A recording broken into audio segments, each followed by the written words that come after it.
Good morning. The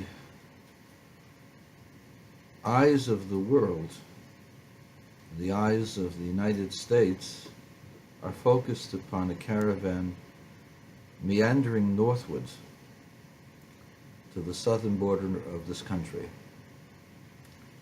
And certain pundits will claim that it is the treatment of people who are migrants and the way in which we welcome them that defines our character. This is not only silly, but it's also destructive. You cannot welcome people whom you do not know. You can welcome them temporarily, but you don't make them citizens of your country, nor do you give them employment if you know nothing about them. The only time you can give them employment is if you have strong controls as to where they live and what they are doing. Given the nature of the country that we're in, this is frankly impossible, and therefore you cannot just go ahead and welcome a caravan into the country. However, everything has its reflection in the Torah. So what does the Torah say about people coming to you? And the answer is, you welcome them for temporary stay, and then you send them on their way. Abraham was a great host, but they stayed overnight and they left. They didn't stay with him. Now wait a second, Abraham's a rich guy. Why shouldn't wayfarers stay by him? The answer is, if he keeps all the wayfarers that come, he won't have enough to provide for them or to provide for his people. Extra people who don't do anything is not an answer. Just because people have a need doesn't mean you make them part of your household. It means you help them temporarily, but you're not a permanent solution. People have to find their permanent solutions. You see this in the way Abraham treated the angels. The angels stayed, and then toward evening, or for the next day, they were escorted. And they then went to Sodom, and they stayed in Sodom overnight. I don't know if they stayed overnight by Abraham. Perhaps they only stayed through the afternoon. And he escorted them. He fed them royally, and they blessed him and thanked him. They cured his illness and blessed his wife Sarah with children. But he escorted them. He did not invite them to stay. The sin of Sodom and Amorah wasn't that they didn't allow people to stay. It's when people came that they mistreated them. They sexually abused them. They stole their money. And so the reason for the destruction of Sodom is because of how they treated people who had to go along the way and that needed temporary shelter, temporary help.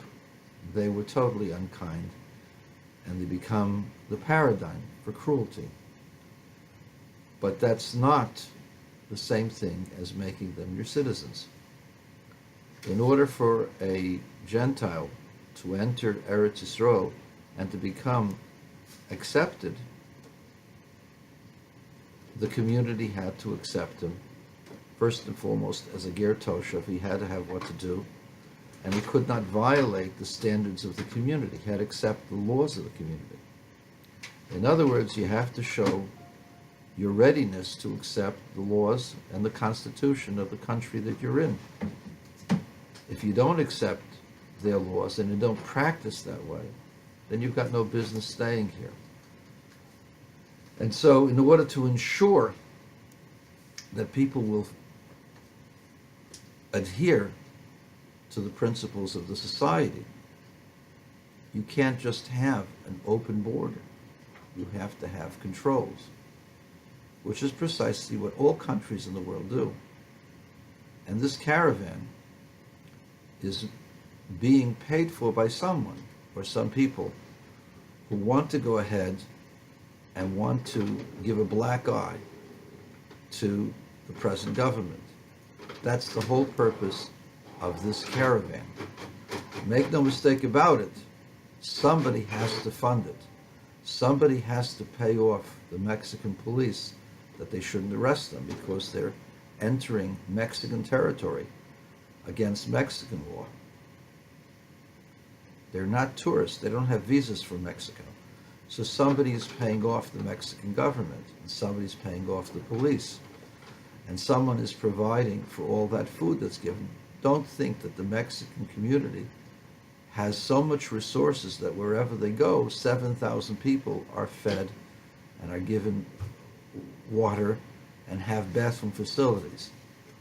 Somebody is paying for all of that.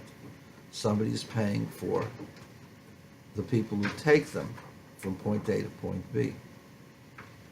This is a concerted effort. There is no question about it. I can't tell you who it is because I don't know. But there definitely has to be somebody. This is not spontaneous, where people all of a sudden go to the countryside and 7,000 of them show up together and they're collectively given food and water, and the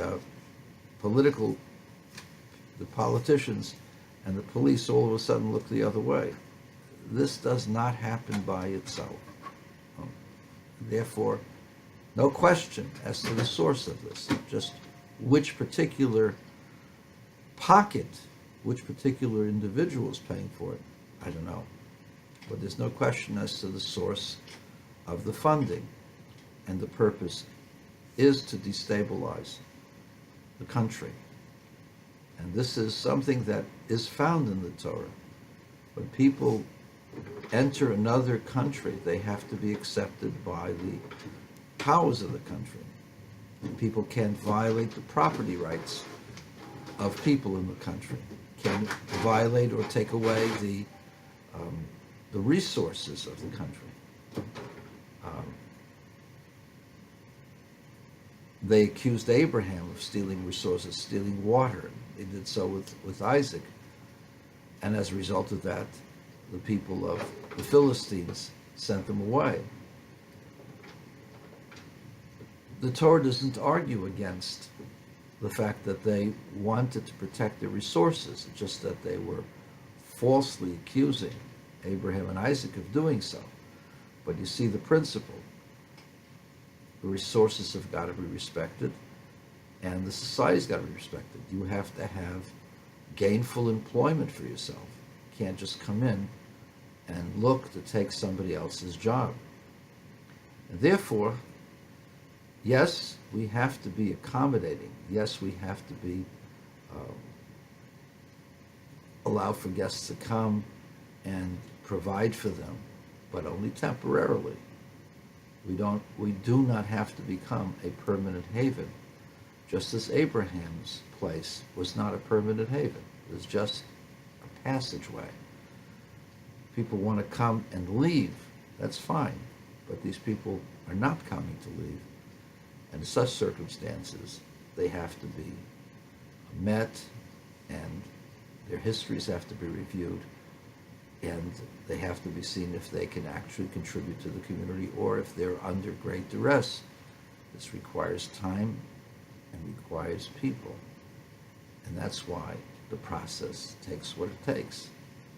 And hopefully, some people will understand and cooler heads will prevail.